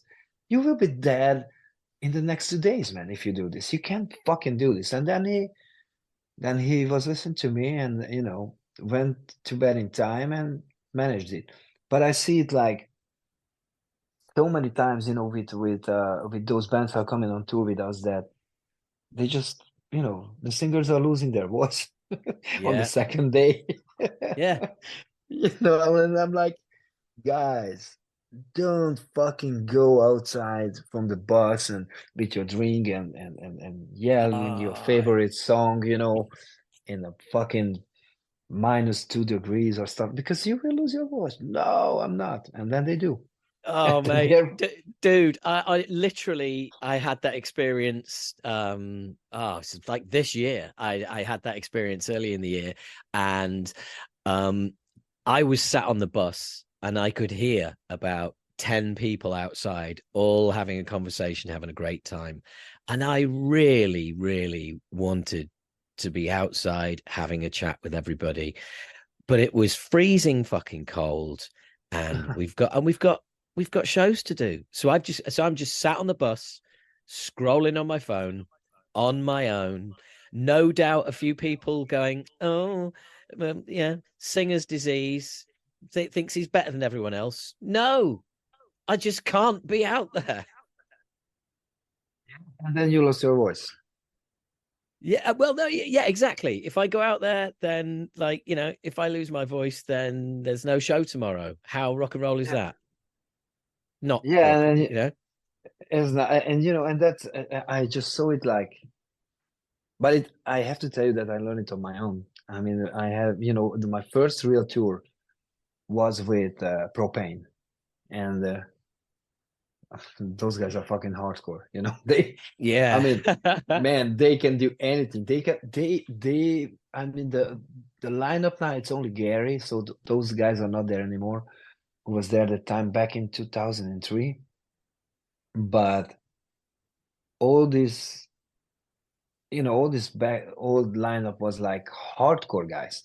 They could stay up till 6, and Gary can drink gin tonic till 6 in the morning, and the next day he has a voice. But he was already older than me. Mhm. I lost my voice on the third show. my throat was bleeding. So yeah, and plus I got my bunk in the bed close to this little window, which was open all night long because these guys were big and they were always warm. And Yeah. can you imagine I'm in my bed, man, the wind is just like fucking killing inside the bus and straight to my face. So I lost my voice. But Yeah. actually not because of that. It's because I stayed up. I was chasing chicks and and drinking and smoking, all the fucking rock and roll life, Yeah. like yeah, that's what we All do. all the things that later on in life you would shout at other members for doing. Yeah, exactly. And I just fucking lost my voice, and it was horrible because I did lose my voice in the Hungarian times when we played in Hungary in these weekend shows. But this was different because the next day you fucking had to be there. You just had to sing. And I couldn't speak at all. But somehow I managed it on the stage. And then Gary gave me a few good advice. He said, it's better if you go sleep because you're not that level, not yet, that you can keep your voice. And yeah, now I know how to do it. Still can happen. I'm not saying it's that I'm that strong I'm not gonna lose my voice anymore. But of course, when I see or feel the signs of that, I do everything to avoid because you're a singer that when you lose your voice, you're fucked. Yeah. because Yeah. because you can't change the strings like on a fucking guitar. It's just gone and it's painful. Sometimes it's not even painful. That's the worst one. I don't know if you had that Yeah. kind of losing voice when it's not painful, but you just can't speak. Oh, I had the like that when you were saying throat bleeding, I had my throat was red raw, and I ended up going to Oh, hospital because oh fuck. I couldn't eat because Oh, I couldn't swallow. It was just too fucking painful, and I certainly couldn't have anything hot because that was just like fucking like I was being tortured. Felt like I was having like lava pulled down my throat.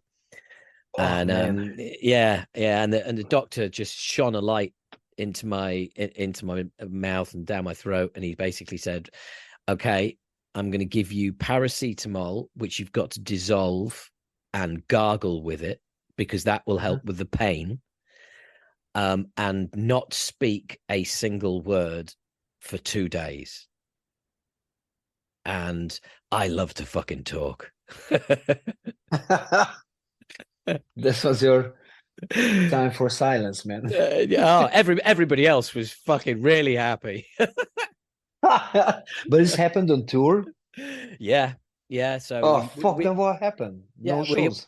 we had to lose 2 shows. So 2 shows got cancelled, and those 2 shows were 33 years ago, and people still fucking complain about it. Ah, You that's how know? people is, man. Well, it is, but you know what? The point I'm making is that's what happens when you fuck up. Yeah. People don't forget. You let them down. And I Yeah. did. I did. I can't deny it. But what can you do, man? I mean, losing Yeah. your voice. Just a second, my dog. Vid már ki. Interjúban. My I was father. I was just young. I was just young and stupid. And I wasn't looking after myself properly. I mean, that would never happen now. Same here. Same here. When I lost my voice like really bad, it was we were not. I mean, I lost several times on tour, like like European tours, but the the worst was when we were still in Hungary and those very early times, and I felt that I'm gonna lose it, but I was like, fuck that, who cares, And I kept drinking, of course, which didn't help at all. And that time in the clubs, smoking was still allowed, so everybody was smoking, and then yeah, it started bleeding, Ah, but it was just weekend shows, and then at that time it was really painful, yeah. and I went to the hospital. They checked it, and they said, there was no fucking cell phones and stuff like that. I had to walk around with with some papers, man, and a pen if I want, because I Yeah. got absolutely zero talk. I couldn't talk at all. Nothing. The doctor told me if I will lose my voice for fucking ever. And I got some Wow. inhalating shit, had to go every day to the hospital. They didn't keep me in, but I had to go in every day, for treatment. And it took like 2 or 3 weeks until it came back. And they told me, you not allowed to sing anymore the way you were singing. And I said, fuck no, I want to sing. I need to. That's my life. Yeah. And I did. And yeah, I had a few times when I lost it on tour. And I remember when we played in South America, we played in São Paulo, but we've been a day before in Rio. And I lost my voice in one fucking night in the biggest heat. Oh How the no. I don't know how the fuck that happened, man. The window was open, and you know, I just lay down to sleep. And the next day I woke up when I was swallowed. I already felt that that's not good. But if it was like in, I don't know, in somewhere in Switzerland, in Germany, in the middle of the winter, you would understand. But it was fucking hot outside, and I Yeah. lost my voice. And we went the next day to play in São Paulo. That was like, I don't know, like 600 people. Everyone was waiting for us, and I had zero voice. But when I went on stage, I could sing. I just could not talk between the songs. I don't know if this happened to you, but I could Yeah. sing. That was okay. That was not my best performance. I'm just telling you, but Mm. I could sing. So my voice was there, but I Yeah. could not talk.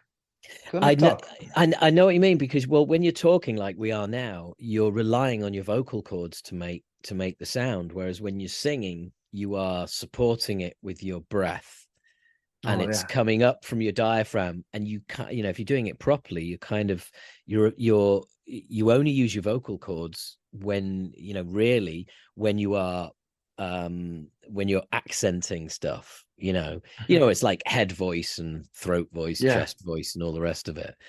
And yeah, I do know that, like where you can't speak. And the thing is, as well, you spend all day holding signs up saying you can't speak, then you go on stage and sing. And I'm Yeah. sure everybody that you've shown a sign to during the day is going, you fucking asshole. Yeah. Hey, Yeah. what do you mean you can't speak? You're fucking Yeah. singing. Yeah. And they don't know, but it's the truth, man. I mean, Yeah. it's like the singing, but I'm not saying that was the best. Like I said, the best performance, and my voice wasn't not even 60%, but we didn't have to cancel, which I Yeah. was, I was like, no, we're not gonna cancel. I'm gonna sing. Just leave me alone. And when I go on, I'm gonna sing. It's gonna be. And the next day, I woke up and my voice was back. I don't know what the fuck happened. It was just one day, but I had some worse one, on tour when there was one spray. They were selling it for a while in Hungary, which you sprayed into your throat and it fixed it real good. But they stopped selling it anymore because something they said that it's damaging your brain. Ah, So, right. Yeah. It's doesn't all the best stuff damage your brain though? yeah, that's right, man. And anyway, I use it a lot. So, but when you can buy it anymore, you can buy it anymore. So what I'm doing now is just like, I guess, like sleeping in the right time. Sleep Yeah. is the best you can do for your voice. And then yeah, I'm not drinking that much anymore. No. Yeah, I do you, but you're so right about sleep because that's recharging the battery. If you keep Yeah. if you don't recharge the battery, it's like a phone. If you keep doing a top up charge, you go, you charge it for 20 minutes and it goes to 60. Then you charge it for 10 minutes and it goes to 40. Then you charge it to 5 minutes and it goes to and you're working off lower battery power each time, Yeah. and that takes its toll. And I used to I'm not so bad now. I still get it where I get stressed out that I've got a little bit of a sore throat or I've got a little bit of a tickle in my throat and I start getting stressed out that it's going to get worse and we're going to have to cancel Yeah, shows and it's all my fucking fault. yeah, I used to be like that. I used to be like that. That if I just like you, when that was sore throat, I felt it's a little bit like it's not okay. Then I got started to stress, and when I started stressing, it's get a lot worse. And when I'm Yeah. doing that, it's just like telling myself, relax. And you know what really helps a lot now is the inner monitors. I mean, that I was so against it. I was so fucking against it. I said no, because I'm not gonna feel the power of the stage and stuff like that. But the first time I tried it, put it in, and I got the fucking mix in my ear, and I got this iPad in front of me, and I said to myself, I just set it up, the vocals as high as I want, and it works. It's amazing. I can do like 10 shows on a row, like every day. It's just fine. It's just great. So Oh man, do you know what? I I'm the old you. I'm still like, no fucking way. but did you But try? well, the thing is, you just said I can do 10 shows in a row, no problem. And a light just went off in my head that went, oh, I like the sound of that.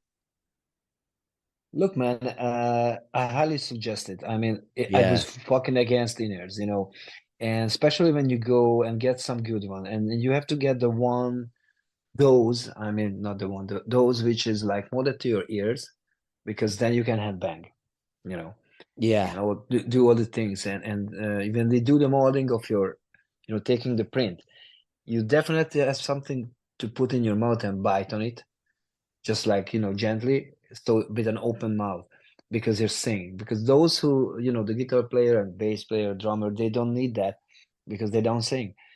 But and that was the first mistake when I did the first time we did taking the print of my ear. It was my mouth was closed, so it always fell out from my ear. But then someone said to me, you have to do it with an open mouth, and we did it, and then it's perfect. It's not falling out. I can headbang like crazy motherfucker, jumping and singing, and it's not falling out. And it's fantastic. It's a game changer. And like when you have you don't even need a fucking iPad, just a phone. You just set your fucking mixing up. Everyone can set up their own. And first time I tried it, I loved it. Especially because what I love the sound of the drums when they are mixed. I don't really like the cymbals when they are crushing my fucking brain off and I hear nothing from the monitors, Yeah. but only drums. I fucking hate that. And now it's done. It's over. It's so you're the only one who's not doing it. The other guys, they doing it. No. Our drummer has in ears, and one of our guitarists does. But do you know what? That like you use that phrase "game changer," and I'm like, right, okay, yeah, It's a game changer. Really, trust me. Especially when your vocal cords are like sensitive, or I don't know, man, just try. It's gonna yeah, be very strange at the very first time, okay? You would say, wow, well, it's strange. It's like I'm isolated, but you're isolated in the studio as well. And you do your best performance. And can you imagine you do the same on stage? And you're not that isolated because you're there. It's not gonna be like you hear nothing. You're still gonna hear something from the stage. But what even better, that you're gonna hear great guitar sound, great sound of the drums and the bass. Plus, you just set up your mix. It's just great, man. Trust me, yeah, when you just level your vocals up as long as you want, and then you hear actually what you play. After like we started, I think like 3 years ago. Until then, I never, or maybe once out of 10 times, I heard the guitars. Now I hear everything. I can wow. sing better. The whole band is playing better because everyone using it. My bass player was really against it. Oh no, I said, okay, take it out and play without. He took it out and then he put it back because it's just better. Especially when you play open airs, the sound goes everywhere. You know it. Oh, It's yeah, fucking horrendous. yeah, you hear nothing, just it's just like, Oh, and it's delaying the sound. It's horrible. But with an in-ear, it's just yeah. fucking great. Oh, It's great. you're right, man. Outside, I was like fucking. It was like doing rehearsals, but it was only me and the drummer who turned up. You know, Yeah. So it was like well, I presume both guitarists are playing, but I can't hear them. You know, yeah. it's just So like, you yeah. get the in-ear, and you just get your phone and you will hear, and especially when you do, like a stereo mix, you guys got two guitars on one guitar. Two. Oh, that's the best because then you can put them in the stereo, and it's great. It's like when you're rehearsing in the studio, but on stage. Do you know what? No one has ever actually sat down with me and explained why it would be such a good idea, the benefits, how it changes, how it helps. Here we go now. Until you. And that's awesome. I'm going to be on my laptop tonight searching in ears. Oh, there's a lot of great companies in the UK Oh, that right. they're making killer in-ears, and you can look the prices, get like a good middle price one. They're great, and it depends on your ear. How is the helix? I get such a small helix, and which is not good, but I managed it with the open mouth to take the molding. But anyway, That's a great tip. it's That's a great tip. The open mouth thing. That's a great idea. yeah. I think by now, especially there in the UK, they will. But I think you should say that you're a singer, so they should say then that Yes. it has to be with an open mouth. Otherwise, it's gonna fall out. When you open your Yeah. mouth slowly, but they're coming out, and that's not good. Always put it. Sometimes you still have to put it back. I do it, but just a few times.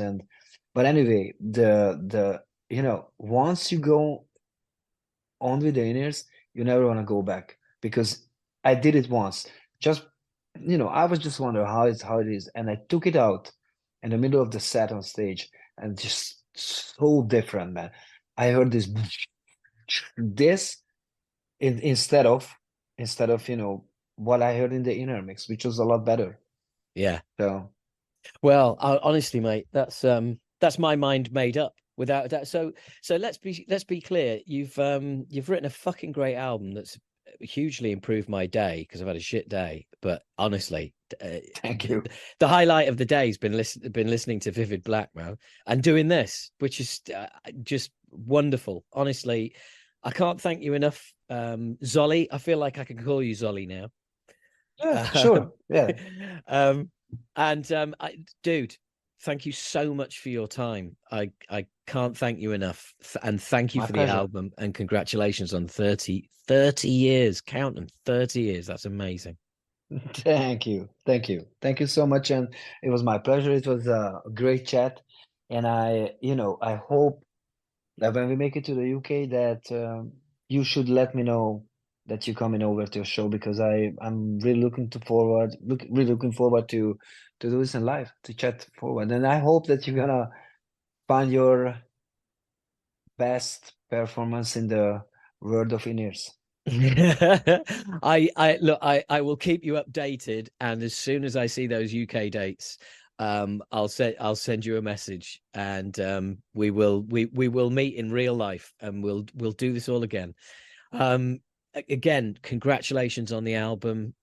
Thank you. It's just I think I think it's almost certainly going to be in my top 5 of the year, and Awesome. yeah, Thank you. no, thank you.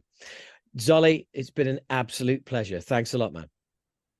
Thank you, Owen, and have a great night. And thanks for this chat. It was amazing. Dude, it was amazing for me too. This was the longest interview that I've done for about 3 years, and I've enjoyed every minute of it. Thank you. Take care, bro. Take You care. too, man. Take care. Bye. Take care. Bye-bye. Bye. So we both kind of did our own little review of the interview at the end there. Yeah, I have nothing to add. I think we pretty much covered everything there. It was just, at the time of doing it, it felt just like one of those, and regular listeners will know what I mean by one of those, where you just, yeah, you go to a place in an interview that you would never have dreamed of before it took place. And after that, I sent an email to the PR who organised it and said, thank you so much for arranging that. It was great. What a lovely guy, and one of my favourite interviews I've ever done. And a few days later, I got an email back from her saying, oh, I've heard from Zolly, and he said pretty much the same thing. It's like, oh, that's really cool. That's really cool. So, Ektomorf, vivid black, great album. You know all about it now. You know, I mean, there's hardly an aspect of that album that you're not aware of now. Really enjoyed that. Please do share. I like to think that this is the kind of interview that you kind of, well, I was going to say that you can only get here. That's very very arrogant of me. I'm sure there's lots of podcasts with great interviewers who are better than me doing just as good, if not better work.